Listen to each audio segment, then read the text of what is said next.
মুসলিম হইলে কবরে আর খ্রিস্টান হইলে কফিনে, হিন্দু হইলে চিতায় পুড়ে ছাই। ও মানব দুদিনের দোনে আতে অহংকার করার নাই রে কিছু নাই। ও মানব দুদিনের দোনে আতে অহংকার করার নাই রে কিছু নাই। সময় তো আর নাই রে বেশি, সময় তো আর নাই রে বেশি, তবের খেলা শেষ। যেতে হবে সেই ঠিকানায়, যেতাই আপন দেশ রে মানব, যেতাই আপন দেশ। দুদিনের দোনে আতে গৌরব করার নাই রে কিছু নাই। যত সাজাও বাড়ে গাড়ে ইয়ার কন্ডিশন, 3.5 হাত মাটি তোমার হবে রে আসন। যত সাজাও বাড়ে গাড়ি ইয়ার কন্ডিশন, 3.5 হাত মাটি তোমার হবে রে আসন। ও মানব দুদিনের দোনে আতে অহংকার করার নাই রে কিছু নাই, গৌরব করার নাই রে কিছু নাই। আল্লাহর প্রকৃত বান্দা বান্দি পৃথিবীতে অহংকার করে চলতে পারে না, নম্র ভাবে চলবে, বিনয়ের সাথে চলবে। নম্রতা ভদ্রতার ধরনেরা দুর্বল হবে।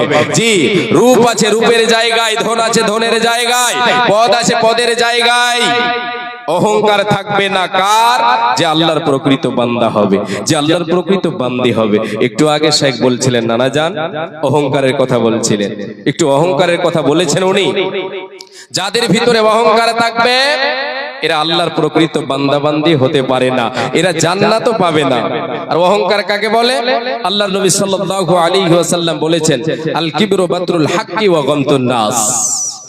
হককে প্রত্যাখ্যান করা এবং মানুষকে অবজ্ঞা করা, মানুষকে হেয় মনে করা, তুচ্ছ মনে করা, এরই নাম হচ্ছে অহংকার। আপনি হককে যদি প্রত্যাখ্যান করেন, হককে যদি আপনি ছুঁড়ে ফেলেন, তাহলে এরই নাম হচ্ছে অহংকার। আল্লাহ রাব্বুল আলামিন বলে দিলেন, ইয়ামশুনা আলাল আরদি হাওনা। যারা আমার প্রকৃত বান্দা বান্দে হবে রে, এরা পৃথিবীর বুকে নম্রভাবে চলবে, এরা অহংকার করে চলবে না। কেন কেন কেন? যারা অহংকার করে চলবে এরা আল্লাহর প্রিয় পাত্র হতে পারে না। ইন্নাল্লাহা লা ইউহিব্বু কুল্লা মুখতালিন ফখর। আমার আল্লাহ বলেন, যারা অহংকার করে, যারা ফখর করে, গৌরব করে, এদেরকে আল্লাহ পছন্দ করেন না।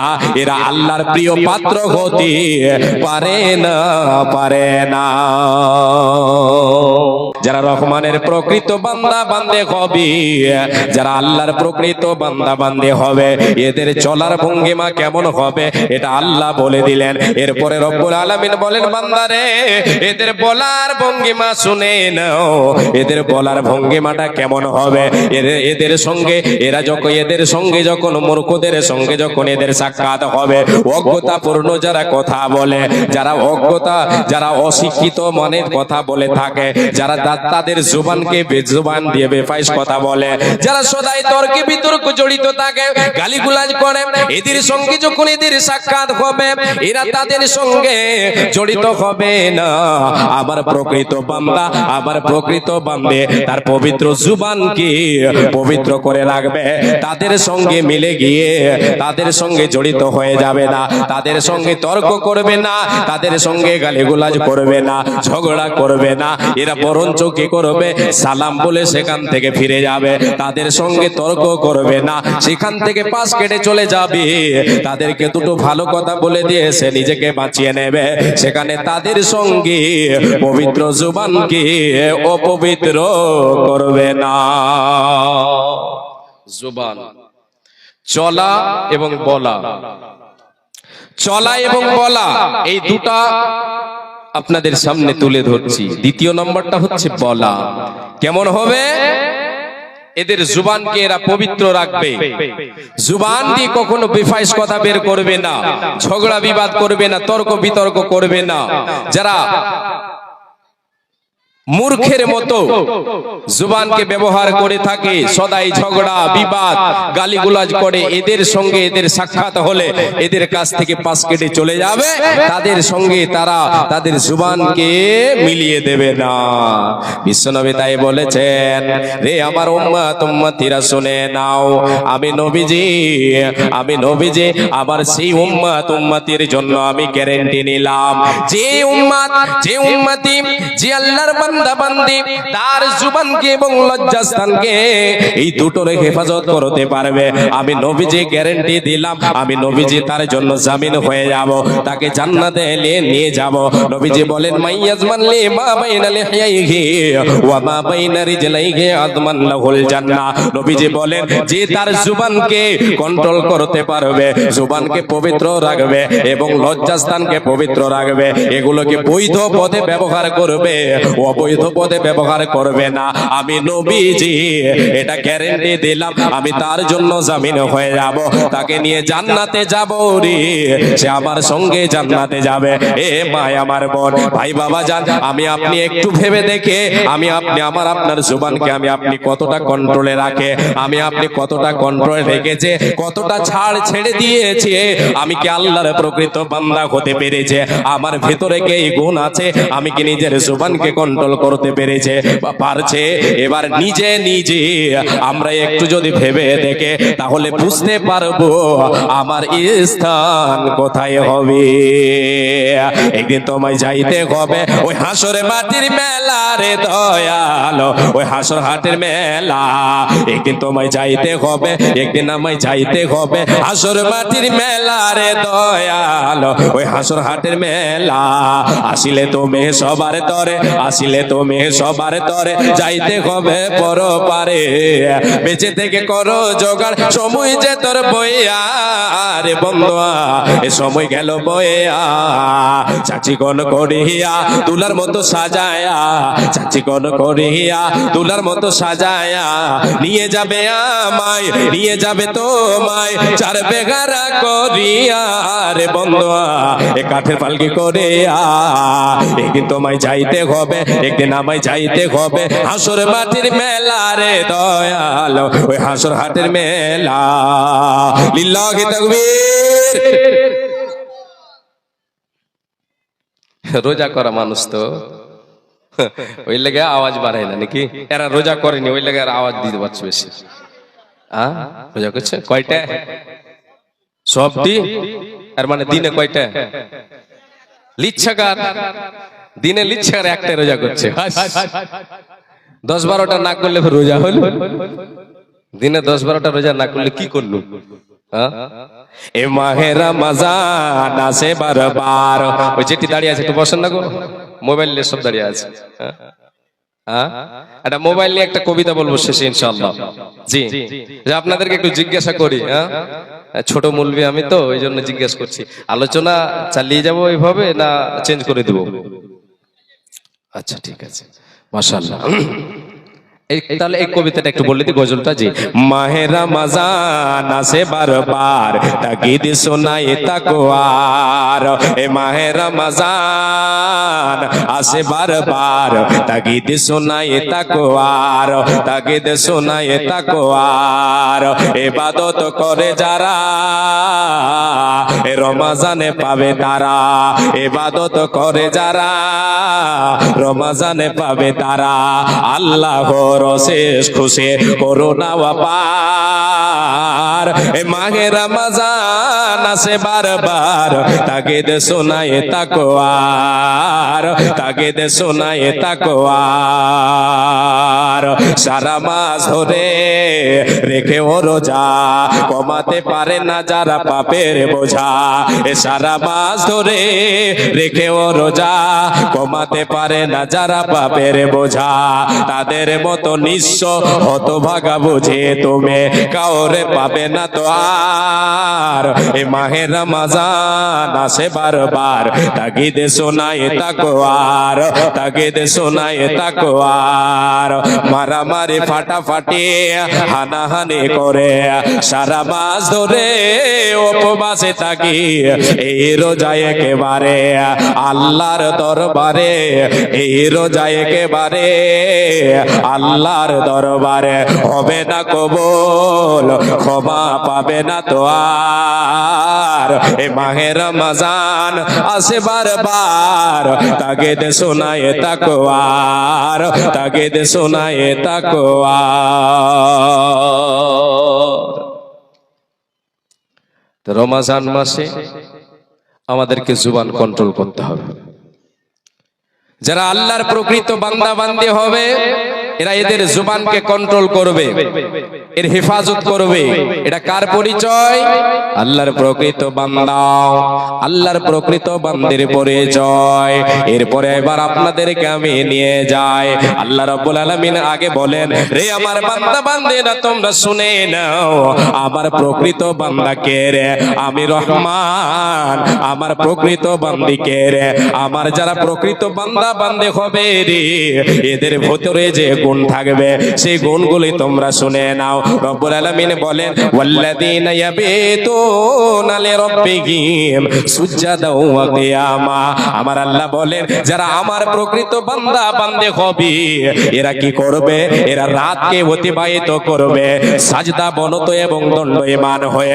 এর মানে মারে আমার বোন, আল্লাহ রাব্বুল আলামিন বলছেন, রে আমার বান্দি তুমি আমার প্রকৃত বান্দি হতে চাও, রে বান্দা তুমি আমার প্রকৃত বান্দা হতে চাও, তাহলে রাতের বেলায় আমি আল্লাহ আমার সঙ্গে সম্পর্কটা বাড়িয়ে দাও। ইবাদতি কাটাও রাত, ইবাদতি তুমি তাসবিহ তাহলিল রাতটা কাটাও। এটা কে কাটাবে? যে আল্লাহর প্রকৃত বান্দা হবে, যে আল্লাহর প্রকৃত বান্দি হবে, এরা রাতের বেলায় আল্লাহকে সাজদার হালাতে দণ্ডায়মান হয়ে তাসবিহ তাহলিল করে আল্লাহর ইবাদতে রাতকে অতিবাহিত করবে। এরা হলো আল্লাহর প্রকৃত বান্দা, এরা হলো আল্লাহর প্রকৃত বান্দি। এবার আমরা প্রশ্ন একটা করি যে রাতটাকে তাহলে সারা রাত যদি আমরা আল্লাহর ইবাদত করব তাহলে ঘুমাবো কবে? ঘুমাচ্ছে না? ঘুমাও। ওইদিকে সবটি বড় মানুষ, তোমরা ছোট আছে, আমার থেকে ছোট, তোমরা খালি হাসাতে থাকো। আল্লাহু আকবার। একজন ডক্টর সাহেব একটি কালামুল্লাহ দান করেছেন, আল্লাহুম্মা সাল্লি আলাইহি আল্লাহুম্মা বারিক আলাইহি। আমি যা বলবো তোমরা জোরে জোরে কইও, হ্যাঁ ঠিক আছে? হ্যাঁ, এবারে আমরা রাতের বেলায় ঘুমাবো না, ঘুমাতে হবে তো। আল্লাহ বলছেন, এই আয়াতের ব্যাখ্যায় অন্য একটা আয়াত দিচ্ছি। আল্লাহ বলেন, বান্দা ওরা কারা? আমার প্রকৃত বান্দা বান্দি কারা? কানু কলিলাম মিনাল লাইলি মা ইয়াহজাউন ওয়া বিল আসহারি হুম ইস্তাগফিরুন। এবারে এই আয়াতে স্পষ্ট বোঝা গেল আল্লাহ তাবারাক ওয়া তাআলা বলছেন, আমার যারা প্রকৃত বান্দা বান্দি হবে রে, এরা রাতের বেলায় ঘুমাবে কম, যতটা ঘুমাবার প্রয়োজন সে ঘুমাবে। আর রাতের বেলায় ওঠে, রাতের প্রহরে শেষ প্রহরে এরা আমার কাছে ওঠে, আমাকে ডাকবে, আমাকে ডাকবে, আমার কাছে তারা তওবা করবে, আমার কাছে ইস্তেগফার করবে। এই বলে আল্লাহ জানিয়ে দিয়েছেন এটা কে কে কে? এ হলো আল্লাহর প্রকৃত বান্দা, এ হলো আল্লাহর প্রকৃত বান্দে। রব্বুল আলামিন বিশ্ব নবী সাল্লাল্লাহু আলাইহি ওয়াসাল্লাম বলেছেন, আল্লাহ তাবারাক ওয়া তাআলা বান্দাদেরকে প্রতিদিন maaf করার জন্য রাতের শেষ অংশে দুনিয়াবি আসমানে চলে আসে। কোনটা আসমানে? দুনিয়াবি আসমান। কটা আসমান আছে? 7টা। হ্যাঁ, হাসবে না কয়ে দেব। হ্যাঁ, সপ্ত আসমান থেকে আল্লাহ তাবারাক ওয়া তাআলা এই দুনিয়াবি আসমানে চলে আসেন। দুনিয়াবি আসমানে কবে আসেন? কবে? বিশ্বনবী সাল্লাল্লাহু আলাইহি ওয়াসাল্লাম বলেছেন। একবার সকলে আমরা অন্তর থেকে বলি সাল্লাল্লাহু আলাইহি ওয়াসাল্লাম।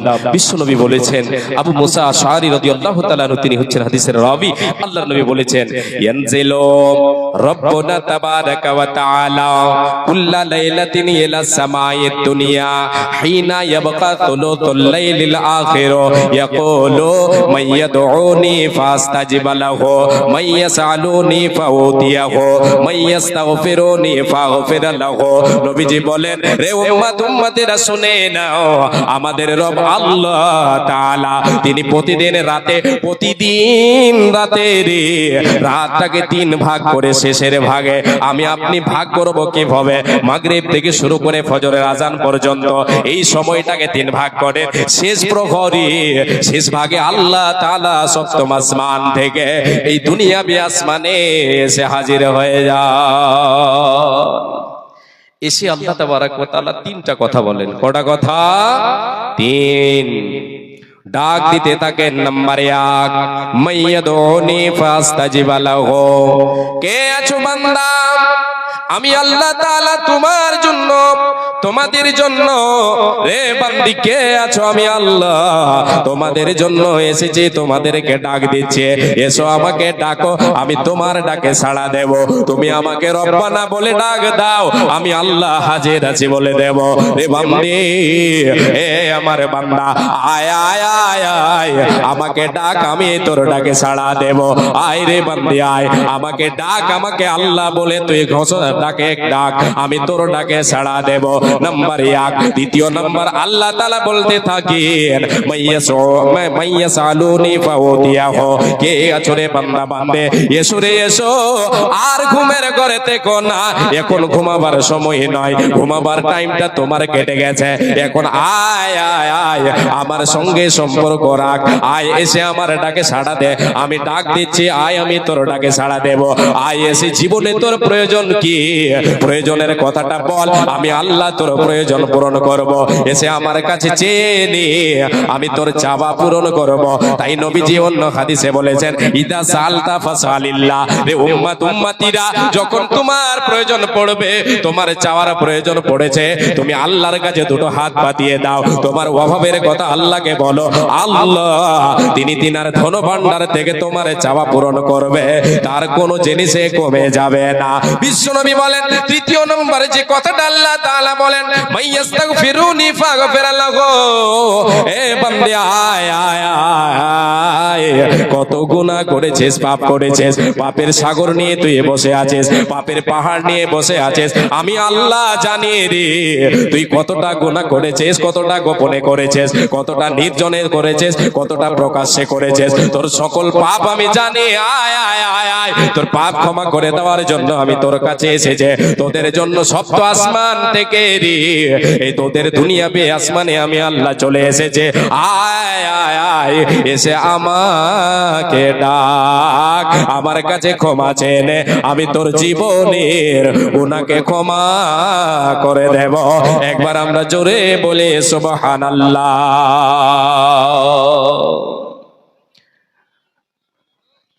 আল্লাহ তাবারক ওয়া তাআলা ডাক দিতে থাকেন। কোন টাইমে? আলোচনার দিয়ে ধ্যান দিয়ে থাকবেন। কোন টাইমে ডাকেন? আল্লাহ তাবারক ওয়া তাআলা যে টাইমে ডাকেন সেই টাইমটা হচ্ছে এই রাতকে 3 ভাগ করে শেষ ভাগে আল্লাহ তাবারক ওয়া তাআলা ডাক দিয়ে থাকেন। এটা কে উপস্থিত হবে, কে আল্লাহর ডাকে সাড়া দেবে, কে দেবে, কে যারা আল্লাহর প্রকৃত বান্দা বান্দী হবে, এরা আল্লাহর ডাকে সাড়া দেবে। আল্লাহ রাব্বুল আলামিন বলেন, ওয়াল্লাযীনা ইয়াবিতুনা লিরাব্বিহিম সুজদান ওয়া কিয়ামা। বান্দারে, যারা আমি আল্লাহ, আমি রহমান, আমার যারা বান্দা বান্দী হবে, এরা রাতের বেলায় আমি আল্লাহ আমাকে ডাকবে, আমার ডাকে সাড়া দেবে, আমার কাছে আসবে, উঠে আসবে রাতের বেলায় অন্ধকারে আমার জন্য সাজদা করবে, আমাকে ডাকবে, তাসবিহ তাহলিল করবে রাতের বেলায়, আমার কাছে ক্ষমা চাইবে, আমার কাছে ক্ষমা চাইবে। এরা কে রে? এরা হলো আল্লাহর প্রকৃত বান্দা বান্দী।